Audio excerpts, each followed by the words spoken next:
What's going on, everyone? And welcome to this episode of the Believe in Oregon podcast. I'm Zachary, Neel, flying solo today. It is Friday afternoon as I record this, about 4:15 p.m. Man, what a week it has been. It felt like a good time for me to come on and just, I know I'm coming on, I think, on Sunday afternoon with Jay Stu, but that show is going to be primarily looking at the college football playoff rankings and looking ahead to Oregon's hopefully first round matchup, hopefully not quarterfinal matchup. We'll see. But with the coaching stuff that's happened and, the National Signing Day stuff that's happened over the past couple of days, this is just a good time to come on and try and, I guess, just get out what's gone over the past few days. Sorry, I'm working off no notes today. I'm just kind of free flow of thinking, just talking to you guys. Since it's the most pertinent stuff right now as I record this, let's talk about coaching carousel. By now, you know that Will Stein and Tosh Lupoi are gone. They took head coaching jobs with the Kentucky Wildcats and California Golden Bears. I think that had happened. So that had happened with Will when I talked to Jay Stu last. Had not happened with Tosh yet, but we expected it. Either way, those have become final. Tosh got officially announced today, so we don't need to go into their fits too much at the new places. But I do want to talk about replacements at Oregon and where the Ducks go from there. It was reported early on that Chris Hampton, the co-DC and the defensive backs coach for Oregon, will take over as the now defensive coordinator at Oregon. This is a fantastic hire, fantastic move. I think the Ducks, this was always the plan when Dan, hired Hampton and promoted him to co-DC and the secondaries coach last year. It was clear that, like, all right, when Tosh leaves, if Tosh leaves, more of a win, because it was expected that he would leave to go take a head coaching job. Chris would be the guy. He would step up and be that defensive coordinator. I think he's got a bright future. I think he will be a future head coach, 2-3 years down the road, and this cycle will begin again. Oregon seems to be in a position now where they can promote from within and feel really good about the guy that they have next. So Chris Hampton, I think, elite recruiter. I think he won the Recruiter of the Year award last year. Just for what he did in the secondary with Trey McNutt, Naeem Mofford, Brandon Finney, all of those guys, Dorian Brew as well. And then this year, what he did as well, we're not talking about signing day yet, but some of the guys they brought in that secondary are just elite athletes. So the defense, is going to miss Tosh. He's a great coordinator, great coach. I wish him nothing but the best at Cal. But the defense is going to be in good hands with Hampton. I really do believe that. I'm excited to see what elements he brings to this defense as the play caller, as the coordinator. But this is a guy who he's turned down a lot of other head coaching jobs and coordinator jobs at different schools because he wanted to stay at Oregon and be the D coordinator there. That's his job now. I think he's going to do great with it. On the offensive side of the ball, it did get announced this afternoon, probably, an hour or so ago as I record this. Drew Mehringer, the tight ends coach and co-offensive coordinator for Oregon, is now being promoted to the offensive coordinator to replace Will Stein.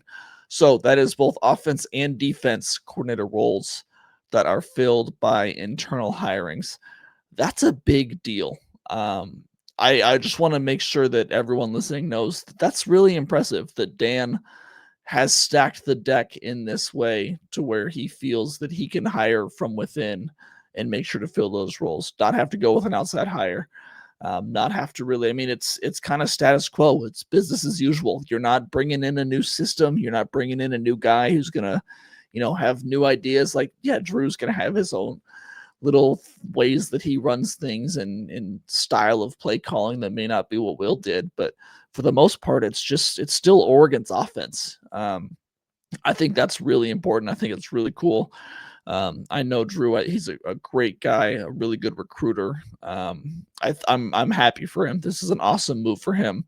I hope that he is able to be successful and move on and get his dream job coaching in the next few years as well. This is just a really, really cool hire. I was relatively, I don't know about surprised. I didn't know that Oregon was going to go in this way. I thought they were going to go and get one of the splashy outside hires because Oregon's OC role, I've said it before, it's one of the most attractive coordinator roles in the nation. I mean, just point blank. You look at who has been there, where they've gone after being there, with Kenny Dillingham going to Arizona State, Will Stein now going to Kentucky. Like, you get the offensive coordinator role at Oregon, you're going to be a head coach in a few years. That's just kind of the track record that we have now. So it felt like Oregon kind of had their pick of the litter going out and getting an offensive coordinator. The fact that they went with Drew Maringer, I love it. I mean, that shows what Dan thinks of Drew and how much confidence he has in him to take over that role from Will Stein. Let's go see it. I mean, if you're not stoked about this hire, I understand you wanted a flashy name. I get that. It makes total sense. Trust in Dan Lanning. Like, he has not steered Oregon wrong yet when making a coaching hire. So I think it's fair to believe that this is the right man for the job. One of the reasons I say that is because one of the biggest questions that had to be answered with this hire is how it impacts Dante Moore next year. I've been very open about it all year. I think that Dante Moore is returning for 2026 and not going to the NFL draft. Once Will Stein announced that he's leaving, it becomes a question again. Does he want to start over with a new offensive coordinator in Oregon for his final year? Or does he want to, if he's, made a top 5 pick in the NFL draft, is he going to go try and test those waters instead of getting a new coordinator? Now that you have Drew Mehringer here, and you kind of have, it's a new coordinator, but like I said, not really. Like, it's still the same scheme, still the same offense, not much change. It's just the guy who's in your ear on the headset calling plays. I have a feeling that this move was made with Dante in mind. Obviously, Dante's gonna like, Dan does not hire anyone without getting Dante to sign off on it. That's not to say that this means he's for sure staying. I just think it's a good, um, it's better for him staying. That's barely English, but I think that it's a right step in that direction. We'll see how it goes over the next few weeks, how that plays out, how the season ends. I'm sure that's going to have a big deal with it too. But if you're a fan of Dante staying, I think you should be a fan of this hire because it feels like it leads to that. Anything else on the coaches? One thing about Will is that he was a great quarterbacks coach. Obviously, I mean, he helped develop Bo. He helped develop Dylan Gabriel. He had Frank Harris at UTSA, a former quarterback himself at Louisville, helped develop Dante. So Drew Maringer is not a quarterbacks coach. I don't think he has history as a quarterbacks coach. Let me look that up real quick. Obviously, he was a tight ends coach here. He's been a co-OC before. I'm looking this up right now. Sorry, great podcasting, looking stuff up online. He has been a quarterbacks coach before. He was the quarterbacks coach at James Madison, as well as the co-OC, and then he was the quarterbacks coach at Rutgers and at New Mexico. So I was thinking that, this probably means they bring on a QB coach as well, but that's something to ask Dan next time we talk to him and are able to talk to him about this hire. Maybe you don't. Maybe you trust that Drew can be that quarterback developer, or maybe you just get an analyst in there who is, quarterback centric. But, it'll be interesting to see how this staff continues to fill out over the next few weeks, couple of months, honestly.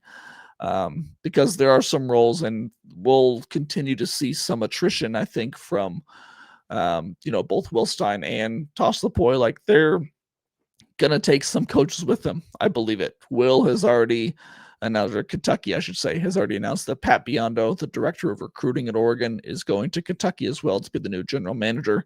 Great for him. Pat is very good at his job, and now he gets a raise and a bump in elevation. So I'm sure he's going to do a great job down there.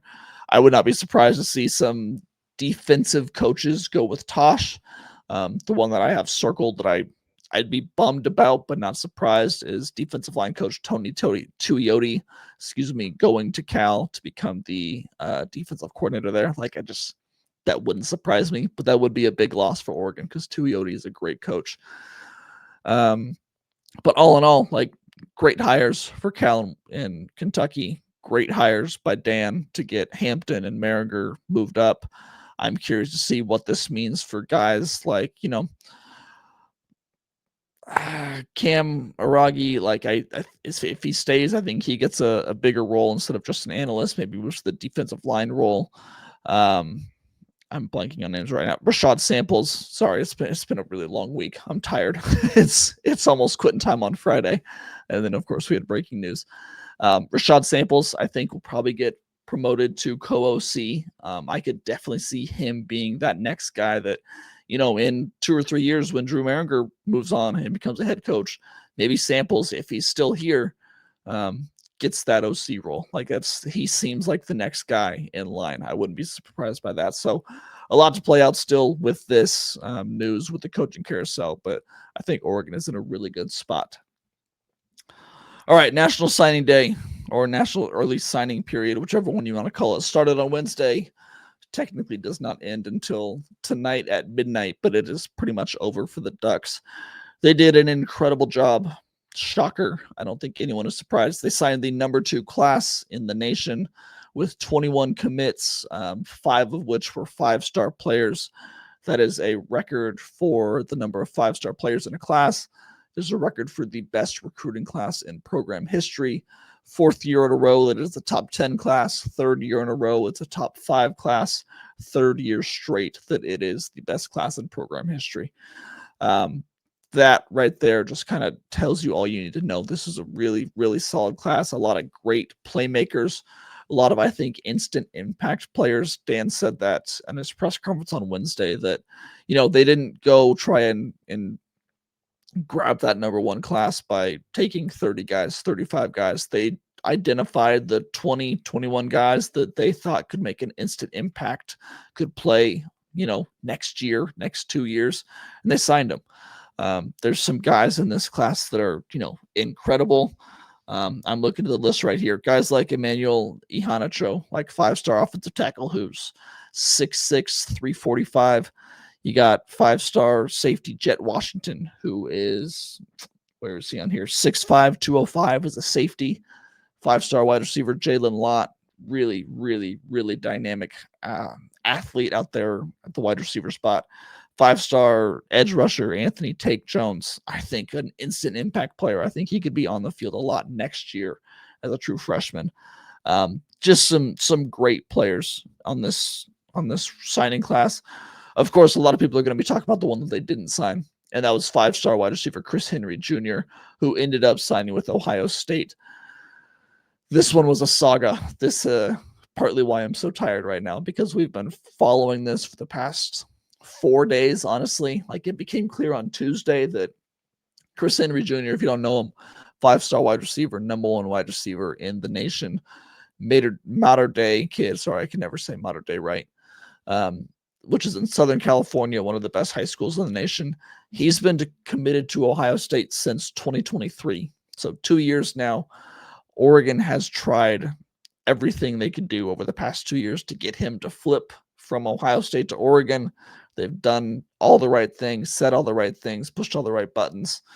Credit to Henry. He stayed with Ohio State until Wednesday morning. And right before signing day started, right before, Henry was about to announce that he was going to Ohio State and sign his papers, news broke that offensive coordinator for Ohio State, Brian Hartline, who is like, if you know college football, you know the name.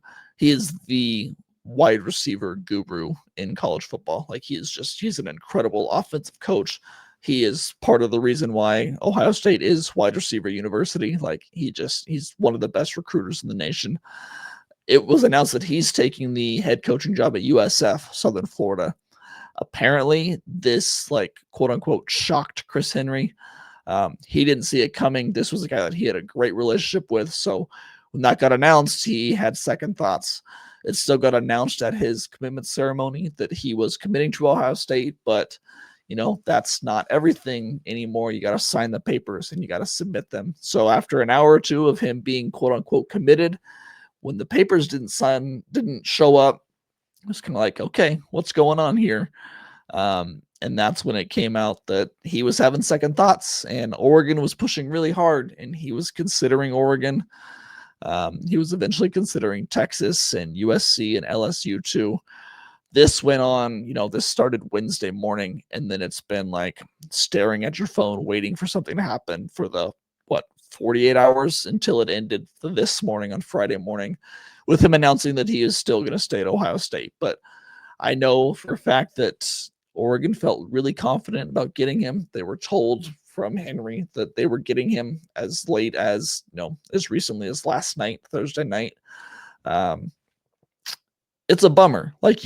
There's no other way to say it. Like, if you followed recruiting, you know that this happens. Like the Nick Harbor stuff a couple of years ago, 5-star that went to South Carolina, who told Oregon the night before that he was going to Oregon. Sometimes this happens. You're dealing with 18-year-old kids that are making huge decisions, and sometimes they say stuff and go the other way. It's also millions of dollars on the line, with whoever they sign for. So it goes back and forth all the time. Chalk it up to recruiting. Credit to Ohio State. They got him back in the fold. They got an incredible player. 6'5", I think 215, something like that. Like, just a freak athlete out on the outside. Would have loved to have him at Oregon, but regardless, Oregon's class is still incredible. You still got Jalen Lott, 5-star kid, who I think is going to be one of the better receivers in Oregon history if all pans out. So don't let not getting Henry get in the way of this being an awesome class, something to celebrate. Still a lot of fun. Would have been great if he was in it, but since he's not, no big deal. C'est la vie. Other than that, on the recruiting front, not much. You got your class signed. I think this is kind of you put the end of the chapter on that. You close that book. Now it's on to college football playoff prep. We don't know exactly who will be playing next yet. I know conference championship games happen tomorrow, and then Selection Sunday obviously takes place after that. So we are rooting for Texas Tech to beat BYU, rooting for Georgia to beat Alabama. If those things take place, then Oregon is guaranteed a number 5 or a number 6 seed. That is right where you want to be. That means you get a home game at Autzen on December 19th or December 20th against a team where you are likely going to be favored by anywhere from 14 to 20 points. I think that's not hard to see. So that's what to watch for tomorrow. Then after that, you got college football playoff, you got transfer portal. This is the busy time, man. I know we're getting into the end of the season, but that doesn't mean things are slowing down. This last week has been as busy as any all week, and it's been a bye week. So that's just the nature of the beast right now. Jay Stu and I will be on. We plan to be on Sunday afternoon after the rankings come out, and we know who Oregon's opponent is going to be for the first round. Hopefully, the college football playoff. Hopefully, it's not a bye. But we'll know more then, and we'll probably know tomorrow night after the matchups, after those games are played. So stay tuned for that. We'll be on. I don't think we're going to go live, but we'll record at some point on Sunday afternoon to get that out to you. Thank you for tuning in. If you want to check out more of my work, go to duckswire.usatoday.com. Follow me at Zachary C. Neel on Twitter. I will see you guys on Sunday afternoon with Jay Stu. Until then, take it easy.